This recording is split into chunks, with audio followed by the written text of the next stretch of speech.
The book of Deuteronomy, as I said earlier, contains the farewell speeches of Moses to the Hebrew people as they prepared to enter the Promised Land. The farewell speeches of Moses to the Hebrew people as they prepared to enter the Promised Land. Moses won't go with them. And so we find in the 34 chapters of the book of Deuteronomy, Moses' farewell thoughts to them. And Moses says, in essence, in the text read this morning, you must not forget. You must remember. Deuteronomy records Moses saying, be careful and watch yourselves closely so that you do not forget the things your eyes have seen or let them fade from your heart as long as you live. Moses tells the Hebrew people, you must not forget what it is God did for you in bringing you out of slavery in Egypt. You must not forget how He sustained you and guided you all the days of that 40-year journey. You must not forget that God fulfilled every single promise that He made to you. You must not forget. You must remember. And so on this Memorial Day Sunday, there are some things that you and I must not forget, some things we must remember.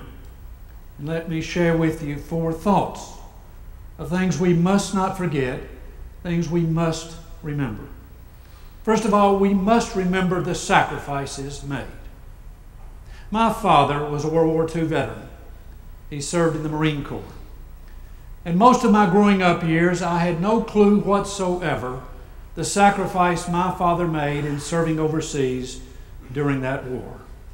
It was only when I was in college and in my young adult years that I came to any sense whatsoever of what he had done and the sacrifice he had made in the years that he served there. I remember coming across memorabilia at various times in my growing up years and taking them to my father and saying, Dad, what's this? Some of the memorabilia from the war. And each time he would quietly take it from my hand and he would say, son, I don't want to talk about it. Not once in all my growing up years did my father ever talk about his military service or about serving in the war. It was only when I was a young adult that I found that he had won a battlefield commission leading and protecting troops there in Europe. It was really when I read Tom Brokaw's book, The Greatest Generation, that I most profoundly came to realize the sacrifice that my father and so many made, especially those who didn't come back, that you and I might live freely, that evil and tyranny might be defeated, that justice might reign. In that book, Tom Brokaw has these compelling words. They answered the call to help save the world from the 2 most powerful and ruthless military machines ever assembled, instruments of conquest in the hands of fascist maniacs. They faced great odds. At a time in their lives when their days and nights should have been filled with innocent adventure, love, and the lessons of the workaday world, they were fighting, often hand to hand, in the most primitive conditions possible, across the bloody landscape of France, Belgium, Italy, Germany. They fought their way up a necklace of South Pacific islands few had ever heard of before, Iwo Jima, Okinawa, Guadalcanal. They were in the air every day in skies filled with terror, and they went to sea on hostile waters far removed from the shores of their homeland. It's especially this sentence that's riveting to me. At a time in their lives when their days and nights should have been filled with innocent adventure, love, and the realities of the workaday world, they were fighting, often hand to hand, in the most primitive of conditions. I hope you have a wonderful Memorial Day.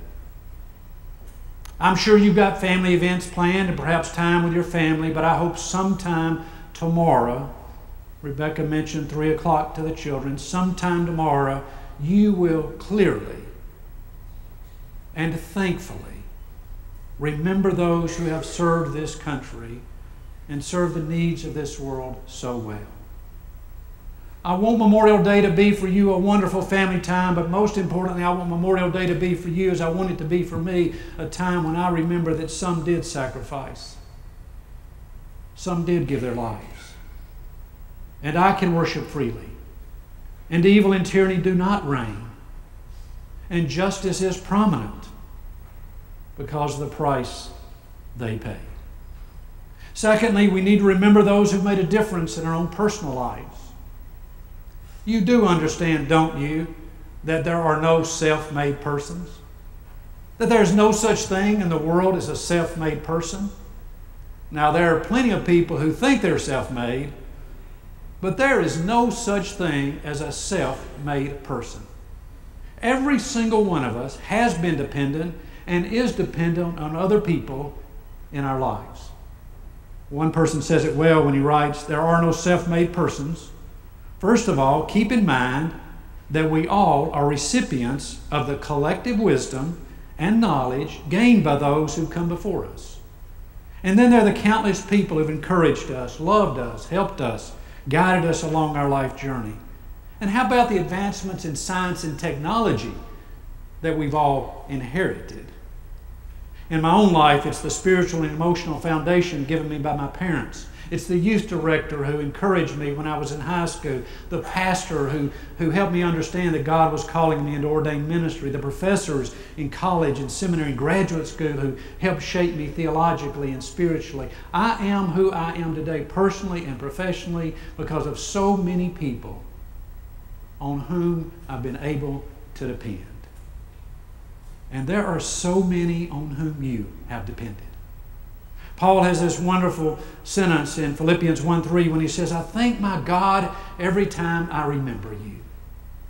Right now, I could ask you to name on your mind or on your heart somebody who has made a difference in your life and without whom you would not be who you are, and you could readily do that, couldn't you? You could readily name the person or persons who've made a difference in your life and without whom, again, you wouldn't be who you are. When was the last time that you personally thanked that person or persons? When was the last time you picked up the phone or took out the stationery, made a phone call or wrote a note to that person and said, I thank my God that I can remember the difference you've made in my life. Memorial Day can be a wonderful time for you and I to take out that pen, pick up that phone, and give thanks to God for the people through whom He's worked to make us who we are. Thirdly, we need to remember and celebrate the history of this great church, this grand church. You realize Germantown United Methodist Church is 171 years old? Don Rhodes took me across the street and behind the Owens Life Enrichment Center this past week, and I got to stand on a plot of land that is on the foundation of the original building of this church in 1840. Isn't that amazing? You can walk across the street, go over into the McVeigh property area by McVeigh Street, behind the Olek, and you can stand on a plot of land that is literally on the foundation of the church built in 1840. 45 members built that church back then. After them, hundreds and hundreds have come. By 1978, this church had 1,300 members. In 1989, 2,000 members. In 1992, close to 2,500 members. At the end of 2009, we were 3,655 members, and on this occasion, this Memorial Day Sunday, Germantown United Methodist Church has close to 4,000 members. We take in approximately 175 new members a year. Every single new member who comes into the life of this church, like you and me, stands on the shoulders of first those 45 members who built that church on what is now the McVeigh property. You stand on the shoulders of hundreds of persons who have made sure buildings were built, programs were started, ministries were developed, outreach happened. When I served at Broadway United Methodist Church in Paducah, every time I walked out of my office and down the hallway of that church, I would pass by the pictures of every single pastor in that church from its inception in 1832. So when I walked out of my office down that hallway, or I came back into my office down that hallway, I would walk past the founding pastor's picture from 1832. And I would walk down that hallway past the pictures of every single senior pastor who had served that church, including mine, and I was the 41st pastor of that church. And every time I walked down that hallway, I was humbled by the thought that I had the privilege to stand on their shoulders, that I was privileged to be the one who could walk down that long line of grand senior pastors who had served that church. And I was wise enough to know that the church that I had been handed as senior pastor was a church that they had helped develop. You stand on the shoulders of countless people who have helped this church come into being. We're going, starting this year or early next year, to have an annual History Sunday. And on that Sunday, we're going to celebrate annually the history of this church. And we're going to recognize on each of those occasions the longest serving living members of this congregation. And you and I are going to have the privilege of personally thanking some people who have been members of this congregation and still living and serving for upward of 60 and 70 years. We stand on their shoulders, don't we? And finally, I would say to you this morning on this Memorial Day weekend that we remember the ongoing goodness of God in our lives. I don't know if you're familiar or not with a wonderful little book called Children's Letters to God or not. It's a great piece. It literally contains letters that children have written to God. It's a compilation of those letters. They're humorous, as you might imagine, revealing. Children can be that, and insightful. Listen to some of the things children said to or asked of God. Is it true that my father won't go to heaven if he uses his bowling words in the house?